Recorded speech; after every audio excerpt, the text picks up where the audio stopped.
5 দশকেরও বেশি সময় পর এনবিএ চ্যাম্পিয়ন হওয়ার আনন্দে রাস্তায় নামেন হাজারো নিউ ইয়র্ক নিক্স সমর্থক।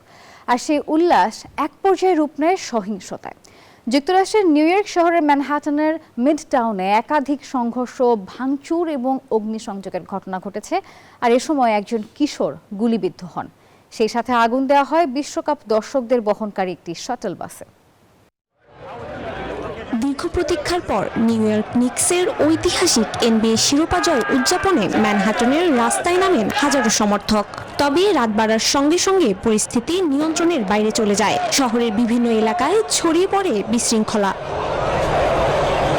বিশ্বকাপ ফুটবলে ব্রাজিল ও মরক্কোর ম্যাচ শেষে দর্শকদের নামিয়ে ফেরার পথে 15টি শাটল বাস টাইমস স্কয়ার এলাকায় আটকা পড়ে।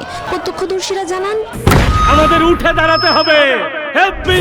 স্পিড সকল অন্যায়ের বিরুদ্ধে রুখে দাঁড়ানোর এনার্জি পার্টনার। এই সময় শত শত তরুণ বাসগুলোর উপর উঠে পড়েন এবং উল্লাস শুরু করেন। এক পর্যায়ে তারা নিউ ইয়র্ক সিটি প্রশাসনের ভাড়া করা একটি স্কুল বাসে আগুন ধরিয়ে দেন। আগুনে বাসটি সম্পূর্ণ পুড়ে যায় এবং আরো কয়েকটি বাস ক্ষতিগ্রস্ত হয়। পরিস্থিতি নিয়ন্ত্রণে আনতে পুলিশ ও জরুরি নিরাপত্তা বাহিনী মোতায়েন করা হয়। এদিকে নিউ ইয়র্ক পুলিশ জানায়, উল্লাস চলাকালীন সময়ে টাইমস স্কয়ার এলাকায় 17 বছর বয়সী এক কিশোরের পায়ে গুলি লাগে। এ ঘটনায় জড়িত সন্দেহে 3 জনকে আটক করা হয়।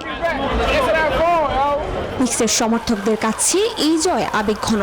1973 সালের পর প্রথমবারের মতো দলটি এনবিএ শিরোপা জেতায় উচ্ছ্বাসে মাতেন সমর্থকরা। বিশ্লেষকদের মতে বড় বা ঐতিহাসিক জয়ের পর এমন উচ্ছ্বাস নতুন নয়, তবে জননিরাপত্তা নিশ্চিত করা এবং উৎসবকে শান্তিপূর্ণ রাখার দায়িত্ব সবার।